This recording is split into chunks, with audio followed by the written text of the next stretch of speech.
and welcome to another episode of the MMF podcast. I'm your host, Paul. This is my co-host, Nick. Say hi, Nick. What's up? How's it going? Today, we are finally finishing the epic series that we've done throughout October and parts of November. The History of Horror, Part 4, the final chapter. And in our theme of doing the History of Horror, we've gone through from the silent era to the 90s, 2000s, and now we're finally in the modern era, Nick. How excited are you to talk about the horror movies that we grew up in our teens watching? I'm stoked. I think some of, for as much as those classics we like, I think some of our favorites are like within this era. Oh, what is that? Is that your I'm so excited. Pennywise impression? No, but I'm very excited. Some of our favorite movies are within this decade. I agree with that. Did you hear what I said or no? Yeah, you said some of your favorite movies are in this decade, and I said I agree with that. Yeah, so it's a good upward trajectory after the last decade. We were kind of down on the 2000s era, but I think this era has a lot of stinkers, but mostly, pretty good stuff coming out of this era. We have a ton of movies to talk about because me and Nick are both very passionate about horror from this era. Let's just say 2010 all the way to 2024. For me, there's two specific films that really define this era and have sort of led to different branches of the type of horror we're seeing. And so I think the first one to talk about is probably The Conjuring or maybe Insidious, because Insidious was first. But either way, those James Wan movies, launched this craze into the supernatural again and the jump scare horror of the 2010s. Both movies that I look upon very fondly. The Conjuring, I do say, is my favorite horror movie of all time. I feel like there's enough of it loosely being based off the true story, and there's just enough Hollywood where it doesn't feel too cheesy for me when they do kind of spruce things up a little bit. And there are so many images from the movie that scarred me for months. I was so freaked out when I first watched that movie. And some of the images, when I think about them to this day, still kind of spooks me in the dark. It is a perfect horror movie in the sense that it's consistently escalating. There are some horror movies that are paced very badly, where something tame will happen, then something crazy will happen, then they're trying to scare you again with something tame. The Conjuring doesn't do that. From moment one, it's very subtle. Things start moving in the house. People start acting kind of strange. They're feeling weird presences. And then all of a sudden, they're smelling weird smells, and things are flying off the shelves. And then all of a sudden, people are getting possessed. And it just never slows down. And you feel the energy and the uncomfortability that's building in the house as the movie goes on so well. So I give it a solid 10 for me because I've seen it a million times and I'll still watch it again and again and again. I agree with what you said about the pacing and subtlety. For as big of a blockbuster success as The Conjuring is, it feels very tame and bare bones compared to a lot of other movies that have come out in this era. It feels like The Exorcist in some ways, the way The Exorcist has those really big and loud scenes, but it's a very quiet movie for the most part until it gets to that point. And I'm sure, as we're going to talk about with the Conjuring sequels, they completely abandoned that sense of any sort of realism or reality and just going balls to the wall crazy. There's no subtlety in 2 or 3, as we're going to see. The fact that the house also really exists and there's people visiting it today, and all these videos online, stuff is still happening creepy in that house consistently. Creepy things in that house are still happening consistently. It just adds to the whole lore and the realism. And some other horror movies that don't have that connection to real life, I feel don't create that same level of third dimensional fear in my brain where I think about like the real story, and it like adds like a certain level of fear to the movie. Like, wow, did this shit actually fucking happen? Like, or is it all bullshit? Like, did they lie about it? It's crazy. And like I said, some of the images have stuck with me for a long time. Like the fucking witch is just so scary, dude. Uh, the possession scene. Also, recently, dude, I was at Six Flags and they were doing like these haunted house walkthroughs, and there was one that was Conjuring themed, and I never thought I would see these fucking creatures or demons or whatever in real life. Seeing them in person rocked my shit. It was like fun experience, like it wasn't scary, but there was this one like farm themed area that we walked through. The witch like popped out through this fucking thing. I was like, ah, fuck! Like, like they got me so good. And then there was this another part where you know how she like floats in the chair during the possession. They had like this puppet floating on like a robotic arm, and it was like shaking back and forth. And I was very uncomfortable in that room. I was like, I have to get out of this fucking room very quickly. And then there was a whole room full of nuns, and one of the nuns was real, and she popped out and ran after us. Dude, it was an amazing experience. Like I never wanted to have that experience, but going into it knowing that it wasn't real and that I was safe, it made it a lot of fun. And the highlight was there was this one hallway with the nun's portrait. You know how just like in The Conjuring 2, the nun has the portrait and she brings her hands out? Just like the movie, the nun brought her hands out. I saw it, and then I got the fuck out of the room. I was like, nope, I'm not sticking around for this. And my friend that was behind me, he's like, oh, fuck! And he jumped in the air when she ran out after him. So the movie had some great That's images. crazy. Yeah, that made long-lasting impressions on me. I can't say enough good things about it. And I love the fact that there's a true story behind it, like to make it even more layered than it already is. It's like it's a very rock-solid film. Do you remember when I sent you that Jericho podcast though with the woman who was like one of the daughters like at the house? I remember you said like it was like mostly convincing until she started talking about aliens, and then you like fell out of it. I was like, wow, she's so convincing. Like this must have been a true story. It's so detailed. And then at the end, she's like, and there were also UFOs that flew over our farm. I'm like, all right, get the fuck out of here. I just listened to you talk about demons and shit for an hour, witches flying over your fucking face, and now you're going to talk about aliens? Like, you just ruined your entire credibility, lady.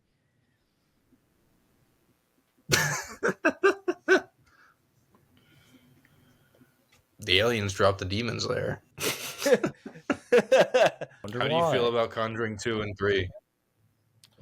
Conjuring 2 is fun. It goes into like the hokey land where it's kind of cheesy a little bit, but my house will always be funny. Bill What's Wilkins, his name? Bill Wilkins? Yeah. And I will say the debut of the nun will always be a very scary scene. That's the scariest scene in the whole movie. But other than that, I can't really say too much good things about it. I think it's kind of a mid movie. I do like in the beginning how, you know how it's a trope in horror movies where somebody will see it happen and then other people don't see it, and it's so frustrating to the audience. It's like, just fucking see it, you know? They want everybody to believe the ghost is real. I like how in the opening scene of the movie, the cops see a chair like fly across the room. And they're like, okay, this is definitely real. That was like satisfying to see as a horror fan. I agree with that. I agree with that. All right. No, remember when we saw The Conjuring 3 and there was a scene where there's a guy in the tree with the chainsaw and we quoted The Sopranos at each other? We're like, fuck, came at me with a chainsaw. I had to defend myself.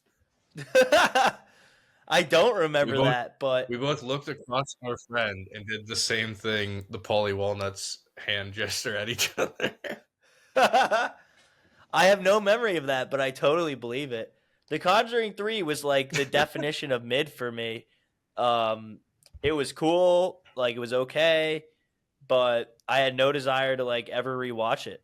Yeah, we watched it that one time, and like I know it was about like that like trial where the guy said, "Oh, the devil influenced me to do it," but like I don't even remember anything about that. Like the striking image in my brain with that movie is like the hospital room, and then there's like the big wet like fat ghost zombie thing. And I was just like, "What the fuck is going on right now?" Yeah, that was terrible. Like they should Do you have remember been that? shouldn't have been they shouldn't have involved that trial at all. If they were gonna do that, they should have been the focus of the movie. It was like they made two different movies and shoehorned them together. It was like they were so desperate to have another true story to make the movie about that they like shoehorned that storyline into the movie. Whereas they probably could have easily found something else to make the movie about. Uh, the thing that stuck out the most to me about The Conjuring 3, like the element that I liked the most, was the fact that the main villain wasn't like something supernatural. Like the fact that it was another like human being, but was using the forces of evil instead of like the forces of God, I thought was really cool because they didn't have that dynamic in any of the other Conjuring movies. No, for sure. It was definitely the most interesting choice made of it. But then like everything before that was just underwhelming and like not exciting. And I'm actually surprised they're even making a fourth one at this point. I thought that would have killed the franchise. Yeah.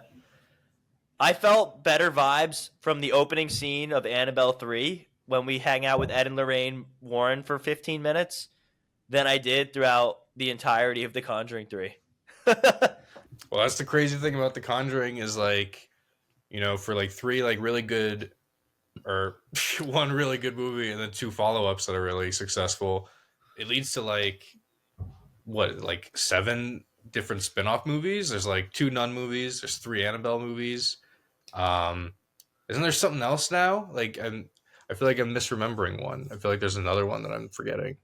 I think there's a Spanish one about the wedding dress. I'm not exactly Oh, sure. La Llorona?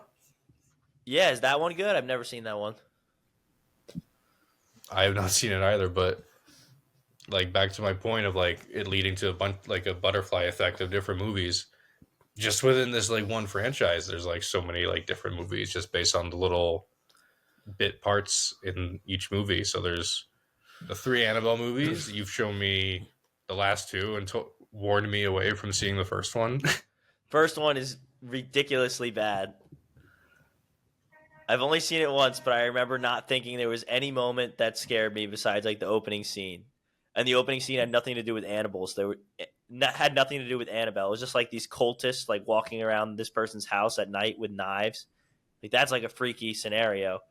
But the Annabelle parts were all terrible. It goes back to what I was talking about earlier with The Conjuring, like how the pacing was so good. The Annabelle movie was like, there's a ghost running at the camera. And the next scene, it's like the popcorn's popping by itself. As much as you like those like other two movies, I was not that into any of the Annabelle movies that I saw. I thought they were both pretty like run of the mill. Like the third one's probably the best one, but I don't know. For the most part, they were just not doing it for me. I think they're fun. Like I'm not saying they're the best movies ever, but like they're both like fun like horror movies. Like it's an easy good guy, easy bad guy. There's like it's like kind of like a haunted house like fun summer scare movie. Both of them. So I give them both thumbs up, but I wouldn't say they're like the greatest movie in the world in either case. What about The Nun? Have you tried rewatching The Nun since we went to see that in No, theaters? I don't like the Nun movies. I watched the first one and the second one in the theaters. I think they're both kind of like too much. Like the Nun was good when it was like a simple, like scary figure in the distance that was looming.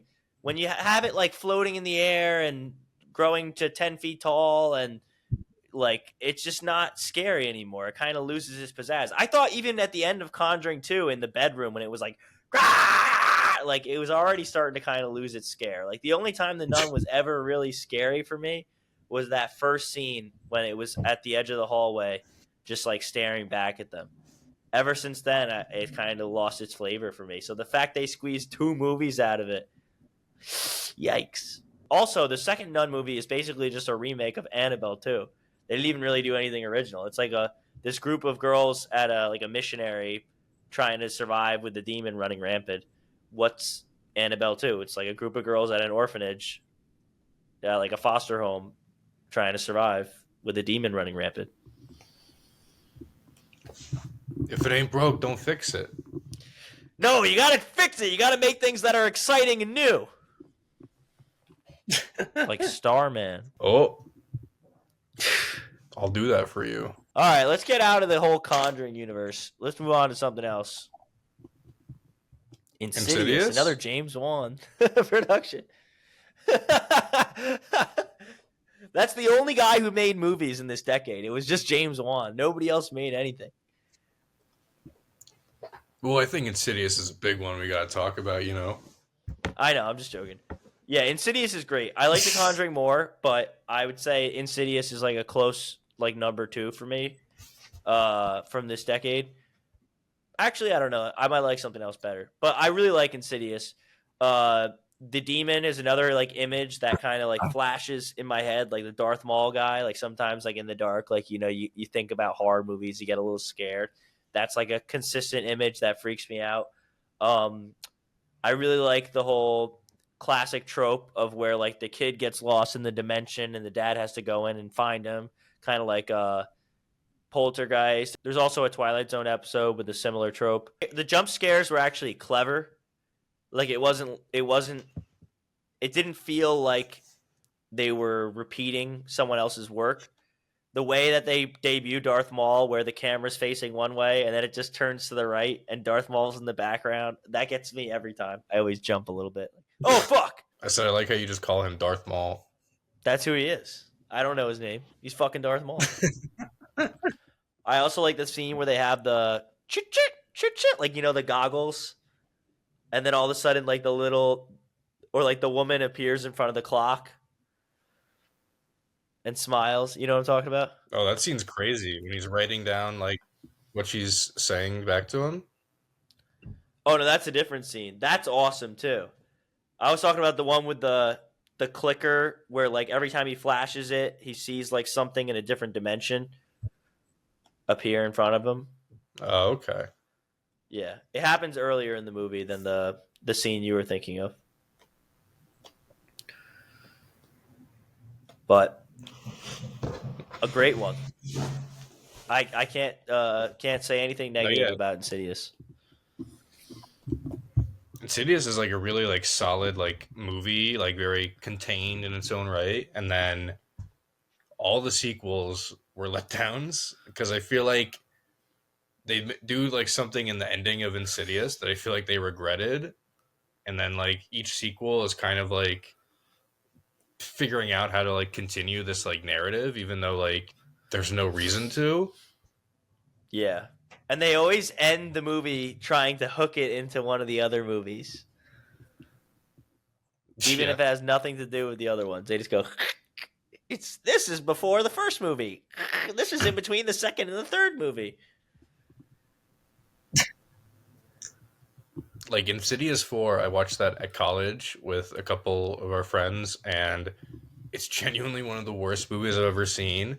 I wasn't scared at all. For the one time, our friend Carl, he got really scared at the movie because there was a scene. It wasn't even a particularly bad jump scare. Someone just sort of walked across the hallway and he screamed, "Holy shit!" And I got scared because Carl just said that out of nowhere. That movie sucks. I remember I couldn't watch it with you guys because I had to write an essay. But I'm glad I didn't miss anything. I would have rather written your essay for you. Yeah, can you believe they squeezed 5 movies out of this fucking franchise, dude? The first one should have been one and done. I actually liked the twist at the time, and then when I watched the second movie, I was instantly like, all right, I don't give a shit anymore. They lost me. That's the curse of the successful horror movie. Make more of them. Yeah. Well, it's not always a flop. We've talked about sequels in the other episodes of the history of a history of horror that we enjoyed, but I guess it just didn't work out for this decade. Mm-hmm. All right, let's get away from James Wan. Okay, well, I mentioned there's probably 2 defining horror movies of this decade that lead to other movies, and so For me, that other one is The Witch, directed by Robert Eggers, which came out in 2014, 15, around there. I don't know. But that movie is one of my favorite horror movies of all time. I love it. It like is so unsettling and dark and eerie. And what I think like Robert Eggers is good at in particular is like creating a world that's completely like foreign to us. Like in all of his movies that we've seen so far, they don't feel like real, even though they're like set in like, historical times. Like the worlds are so foreign, the way they speak, the way they act, the way they live, that like that's like an element to the horror is just the way those people lived. And I find that like very fascinating the way he explores that in his movies. And The Witch is a big uh proponent in that too. Yeah, I gotta say, I 100% agree with you. Like, I would never want to live in that time period. You can't even like take a dump, dude. You gotta like go in the woods, wipe your ass with leaves. Like that's not fun. Uh, I wouldn't want to live in a lighthouse either. Although that You're sounds right. a little bit better than the witch scenario. I don't know, does it being isolated on a stormy island? Honestly, dude, it's a hard decision. Like, would you rather be slowly demonically possessed and trapped in a house in the woods, or would you rather like eat lobsters and get drunk and slowly go crazy from the rain on a lighthouse?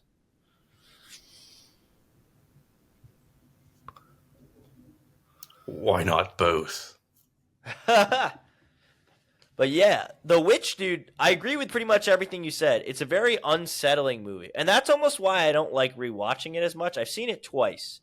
And both times you just feel so uncomfortable. I'm fascinated by the way the actors are able to adapt to the language at the time and speak it so fluently because it's almost not even English. It's like very primitive version of English. Like, how does thou thy thee speaketh thy curseth wordeth whyeth youeth talketh thateth way, it's just like a completely different dialect and the actors spoke it flawlessly. I don't like the shit with the baby. It's so dark and fucked up. Like, I mean, I know that's what like witches do. It's a great movie, don't get me wrong. It's just like it's not a fun movie for me to watch. Like, I'll watch it every once in a while, but I usually like a little bit more like less depressing torture in my horror movies. No, for sure. But if we're talking about like effective horror movie, to me, like in some ways, there's nothing more effective than The Witch. It just making me feel like shit. Just like the bleakness of it. It made me scared of a goat. I'm not scared of goats, but I'm scared of that goat. Dude, Adam had a fucking crazy story about the goat. Did I tell you this? No. My friend Adam from high school, he was renting a place where he lived in Georgia at the time, and it was kind of like in the woods. Like you had to drive down this long road, and it was like a small cabin that he was renting while he was living there. And in the middle of the night, probably like 2, 3 in the morning, he hears footsteps on his fucking porch, dude. He starts like freaking out, like hiding under the blankets, like cluck clock, cluck clock, cluck clock on his doorstep. And he looks out the window, and there's a black goat on his porch, like staring right into his fucking window, dude. He never saw the witch. Got a If that wild happened to, goat or like it probably escaped from the walked. farm. Yeah, it probably walked from like a local farm or something like that, and saw that his porch light was on, and just walked towards it, thinking it was like a barn or something. Mm-hmm. But my friend Adam never saw the witch, and I did. So he probably saw the goat and was like, "Oh, a fucking goat," and went to sleep. If I saw the goat, I would start having like a fucking panic attack.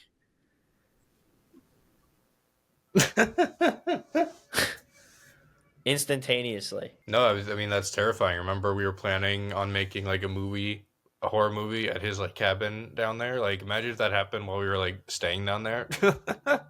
We'd be like, "Oh, we That gotta would get only out of here." That would only make our movie better, dude. We're both solid thumbs up on The Witch. You even more so than I. You want to talk about Lighthouse? I actually like Lighthouse more. I've only seen Lighthouse once. I got to rewatch it. I love The Lighthouse. I saw it for the second time, or maybe third time. I think I watched it with you at college. I don't remember, but I saw it in theaters for the first time earlier this year, and like that was transformative to me because the first time I watched it was on my shitty laptop, and I'm never watching a movie on my laptop again. It's a terrible way to watch movies, but no, just the images really like translate well when you're seeing it in a movie theater, and like it was a lot easier to like interpret like the language again. The same thing with that. Like so much of like what Willem Dafoe is saying in that movie is impossible to understand because he's just like mumbling like a psycho. He's like a sea pirate. Nothing he's saying makes sense. He's saying a bunch of like sea fables and stuff. It's like really bizarre, but it's incredible. Two great performances at the helm, and it's terrifying. Dude, Lighthouse, couldn't agree with what you said, first of all. Couldn't agree with what you said. This is like the agreement podcast. I couldn't agree with what Nick said any more than I could agree with what I said. He just said it so perfectly. But I do agree with what you said because The Lighthouse is awesome, and a big part of it for me is the dialogue. There's so many memorable lines, whereas some of the other movies we've talked about don't have that for me. Like, you're drunk, you love me, lobster, or you're fucking farts. Like the back and forth that Willem Dafoe and Robert Pattinson have together, they have such a great, annoyance chemistry. Like he knows how to piss him off, and he gets him to crack eventually. And also that speech that Willem Dafoe does that lasts like a whole minute. That lasts like a whole minute long, where he curses him by the power of the sea. Oh, that's like 2 or 3 minutes long. But I was about to say that too. Like the like key lighting, like on his eyes, the way like almost everything just becomes dark, and you're just staring at his like non-blinking eyes is like insane. It's very creepy. He doesn't look like a human being. He looks like a fucking otherworldly creature while he's like saying all that. Like he's been possessed by something. Yeah. And for the longest time, Nick, Robert Pattinson was known as Cedric Diggory. Like, okay, I like Cedric, and then he was known as the Twilight guy. Like, oh, he's such an idiot. Everybody in Twilight's a terrible actor. I'm not a Twilight fan, but if you think that Robert Pattinson is a bad actor, take one look at The Lighthouse. It's single-handedly one of the greatest acting performances of all time. His descent into madness with Willem Dafoe is almost second to none. I would put it right up there with Jeff Goldblum in The Fly. No, they're both fantastic together. Like it's just you got Willem Dafoe, like just seasoned vet professional, and Robert Pattinson just trying to like do like anything at this point to like, change his image up. Because you're right, like Twilight probably did like put him like in like a box for so many years. And I think like recently he's getting to do a lot of different work, but The Lighthouse was like definitely like the thing that like opened a lot of doors for him probably. Yeah, dude, now he's fucking Batman. I haven't seen that movie, but I know he's Batman. He's great as Batman. I just watched that again too. You should watch it. I will. Nick, were you Team Edward or Team Jacob?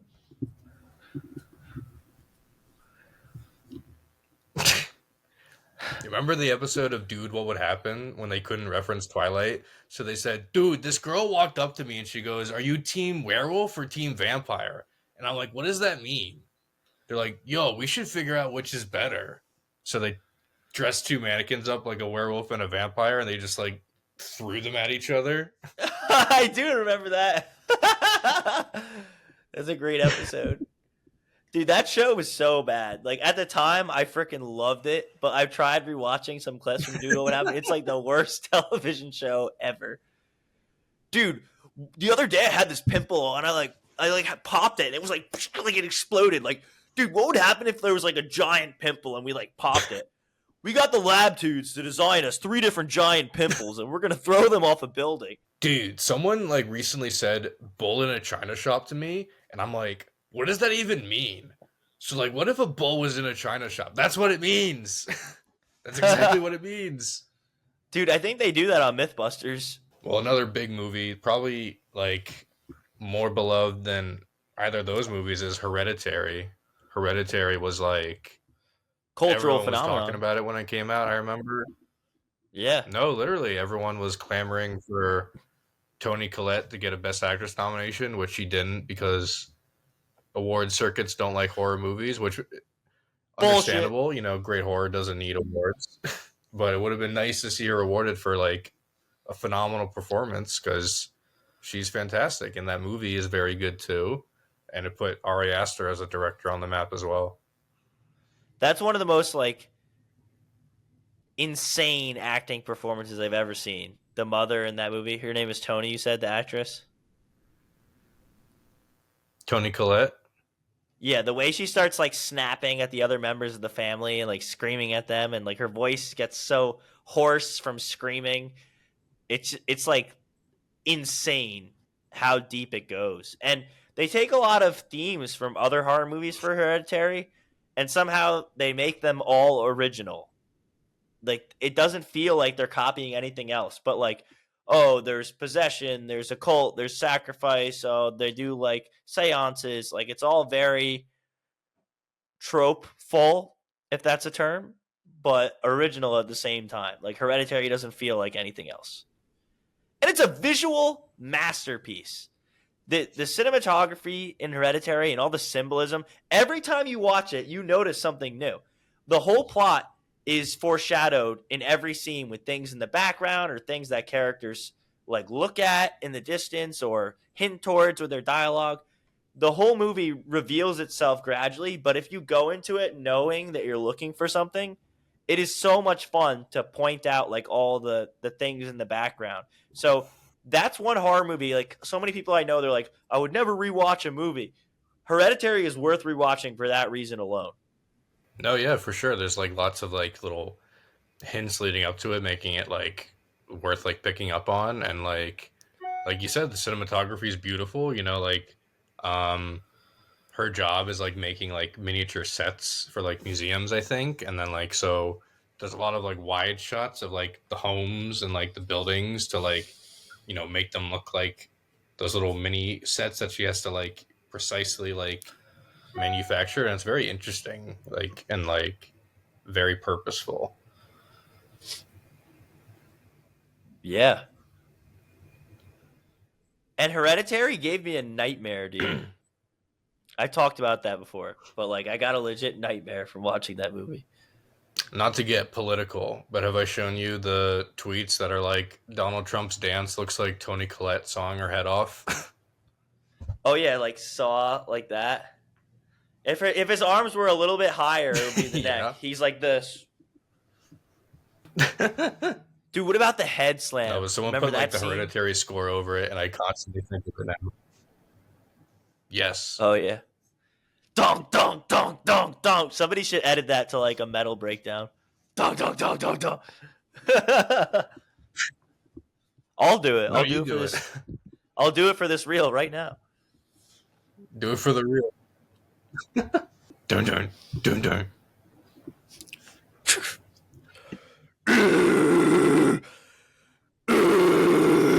What do you think of his second movie, Midsummer? Dude, I love Midsummer. I have a lot to say about this one. I've only seen people on the internet either say Midsummer is like the worst movie ever made, or some people say it's like a masterpiece. There's really no in between. I'm on the masterpiece side because some elements carry over from the first movie, like the beautiful cinematography.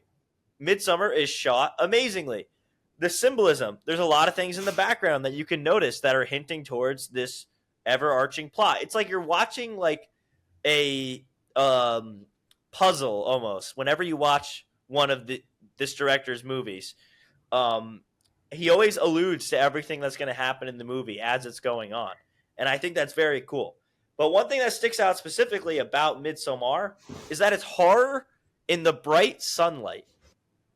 You don't see that a lot, and you also don't see it where it's effective very much. I wouldn't say Midsummer was scary to me at any point, but it definitely freaked me the fuck out a little bit and was very uncomfortable for a lot of scenes. That this is like potentially like a real thing that could happen in the world, like this cult and all their traditions, and it's pretty awesome. I gotta say, it's a great movie. Something I always like just forget about it is that it's not a supernatural story like at all. It's a very grounded, real story about just a creepy cult, and it's just very like horrific, like the things that happen and the things they do. That it almost like tricks my brain into thinking like something supernatural or demonic is going on, but it's not. It's just like people being like evil and cruel. Yeah, and it's like a weird combination of like positivity mixed with like disgustingness. Like they're also happy and cheerful, and then they'll like feed you pubes and like period blood, like secretly. Like it's that like, and it's just like so weird and gross, and their traditions are just like it's a disturbing movie to say the least. I love that scene when the boyfriend's like tripping and like the girl claps in his face and he's just like, "Why did you do that?" I like that too.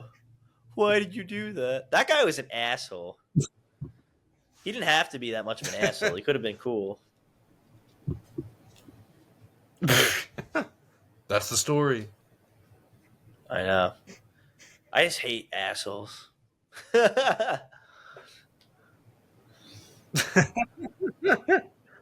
Yeah. Because she was so cool and she was What do you hot. prefer, Midsummer or Hereditary? Um, it's kind of hard because I like them both for different reasons. As far as like a Halloween movie, I would definitely pick Hereditary. For like, like a weird cult kind of thriller, I would pick Midsummer. But what I think is the better movie overall, I would pick Hereditary if I had to definitively give you an answer. Weirdly enough, I do think Hereditary is probably like the easier one to put on. Midsummer has like a weird like heaviness to it that like just like leaves you feeling uncomfortable after. Yeah. And also like Midsummer is a little bit longer, I feel like. So some people like might not be as down to watch it as they would Hereditary. No, for sure, but both like great like defining horror movies of this decade. Like I can't wait to see what he does next. I haven't seen his third movie, Beau Was Afraid, but it definitely wasn't a horror movie. And I don't know. I heard mixed things about that one. I don't know if you even saw the trailer for that. Nah, I didn't see it. Or maybe I saw the trailer, but I didn't see the movie. What else do you have on your list to talk about, Paul? We could talk about The Visit. I've never seen The Visit. Dude, The Visit is awesome. It is so funny. It's like a dark comedy. There are some legit like gross, disturbing like horror images in the movie. Like don't get me wrong, but the way the director films it and edits it, some of the scenes were meant to be funny. And I'll never forget when I saw it for the first time in theaters with a bunch of my high school friends, and then another group of friends from my high school was also there, and all like 20 of us were like bursting out laughing the whole movie. We definitely ruined the experience. There was some asshole guy in there that was like trying to watch it just as a horror movie, but we were like 14-year-old boys, and we saw an old lady go and then throw up in the air. Like we're all gonna laugh at that. You can't watch it, or you see this old lady, she's naked, like scratching on the wall, like yeah! Like that shit's was meant to be funny. Like the guy went into it with the wrong mindset. He was like, "Shut up," and there'd be 20 teenage boys like all out laughing. And there's this. I don't know if I should spoil it for you. Do you care if I spoil like a scene at the end of the movie? No. So the bugaboo for like the teenage boy in the movie is that he's afraid of germs, right? And the grandpa finds out that he doesn't like germs. So at the end of the movie, he takes off his diaper and it's full of poop, and then he throws it at the kid and slams it on his face. That might have been the hardest I ever laughed in the theater. Literally, like that might have been the peak of my theater laughing experience. For The Visit? Yes, and there's no way that the director put an old man throwing a poop-filled diaper at a kid's face and didn't intend for it to be funny for the audience. So anybody who says like it's not supposed to be a comedy, like that asshole in the audience is definitely wrong. You know, for our whole history of horror series, I don't think we talked much about M. Night Shyamalan and his movies, but he's been going pretty consistent since the 90s with horror, comedy, thriller type movies. Well, there we fucking go. We nailed The Visit. We don't even have to talk about his horrifying Avatar movie. Until next time. Fuck that. I got one more if you want to talk about it. I think this one you've actually seen. I got two more actually. Mm-hmm. Ouija Origin of Evil. I love Ouija Origin of Evil. So, I mean, we can talk about that movie for sure, but I also like want to point out that like the director Mike Flanagan himself is like one of the biggest like leading voices in horror nowadays. And he's made like a lot of series for Netflix. One of them, the biggest one, is Haunting of Hill House, which I'm surprised you haven't watched yet. I mean, if you like things in the background that you can look for, tons of ghosts in the background of that show, like totally worth rewatching over and over again. And it's like a great like drama. It's a great like horror series, I should say. I love The Haunting of Hill House. That's like one of the only things Netflix has made that's been like worth a damn over the past few years. I'll think about it. I might just have to watch Sopranos again instead. You're right. That's usually what ends up happening. I go to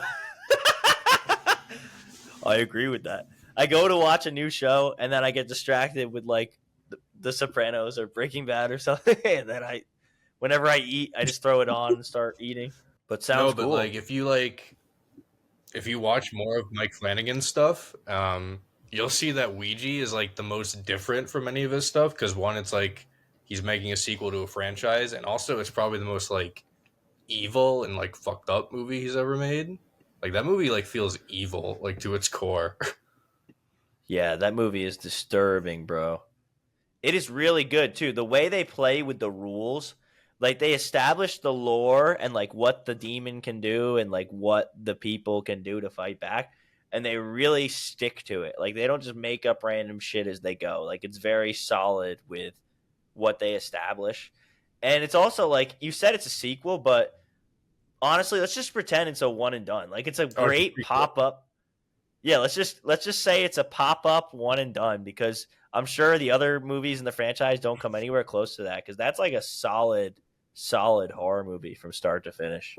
Yeah, I mean, Mike Flanagan's made like a couple like long like posts online talking about the different stuff he's worked on, and so for his like Ouija story, he talked about how, you know, the first Ouija was like not successful critically at all. Like it made its money back to justify a sequel, but they wanted to go in a new direction, so they hired Mike Flanagan and basically said, do whatever you want, but you just gotta, it's a prequel, you gotta get us to the point that leads into the first movie, and then anything else, like, hands off, like, you're free to go. And I think that led to like a better movie. Like he's clearly like restrained to like a certain ending to make it like really like dark and upsetting, but everything before that is like fantastic.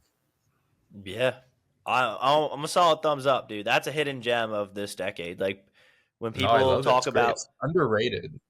Yeah, that's what I'm saying. Hidden gem. Like when people talk about like the 2010s had a great, you know, lineup of horror movies. Like 20 years from now, that's gonna be like the one where they're like the hidden gem is the Origin of Evil. You know, in the Ouija franchise. It might even be us talking about it. Ooh, the hidden gem. Yeah. Yeah. Why is that your impression of us? Oh, the hidden gem.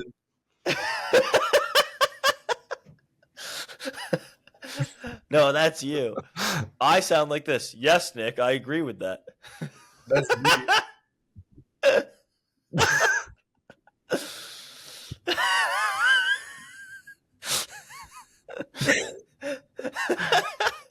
How dare you? You have portrayed me as the guy who sounds stupid and yourself as the guy who sounds smart.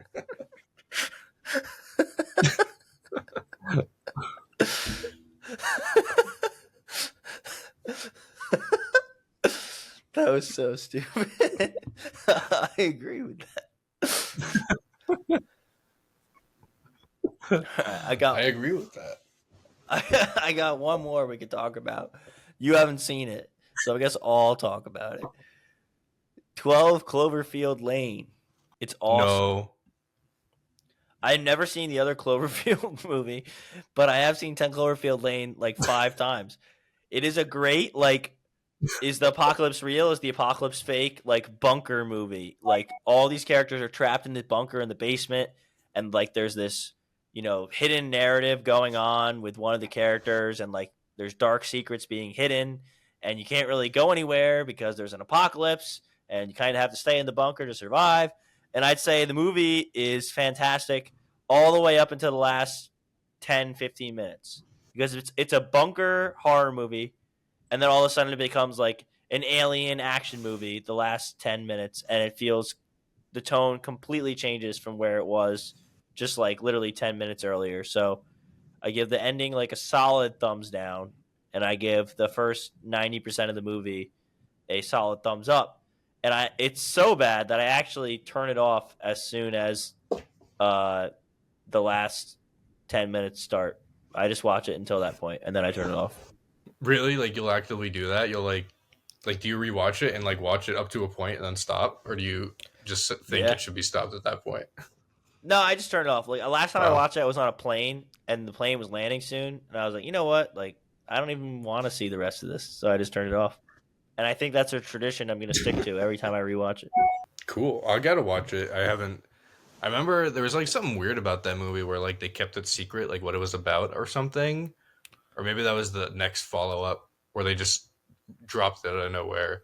But those Cloverfield sequels have like both sort of just come out of nowhere, especially after like the first one was like 2007 and like it was popular, it was like well received, and then like just to make sequels like years later, like abandoning the found footage format is very interesting. They shouldn't even have called it Cloverfield. They should have just made a movie about the bunker.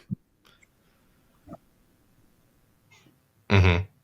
Yeah, that would have been fine.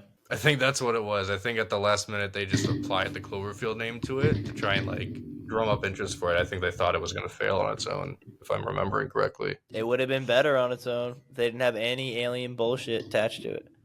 But anyway, if we have no other movies to talk about, Nick, I think we could successfully say we've completed the history of horror, the part 4, the final chapter. It's all over, folks. Until next year, we might do something else next year. Probably talk about horror, just like singular movies, more in depth, like we normally do. But this was a fun little thing we did for October and November 22nd, the day that we're filming this. Uh, the final episode will be out probably around Thanksgiving. That's all till next time. I think we should do a Thanksgiving episode. Planes, trains, and automobiles? I agree with that. Fuck yeah, let's do it. Until next time, if you're still listening, thank you for watching. We appreciate you. Have a great rest of your day and a happy Thanksgiving.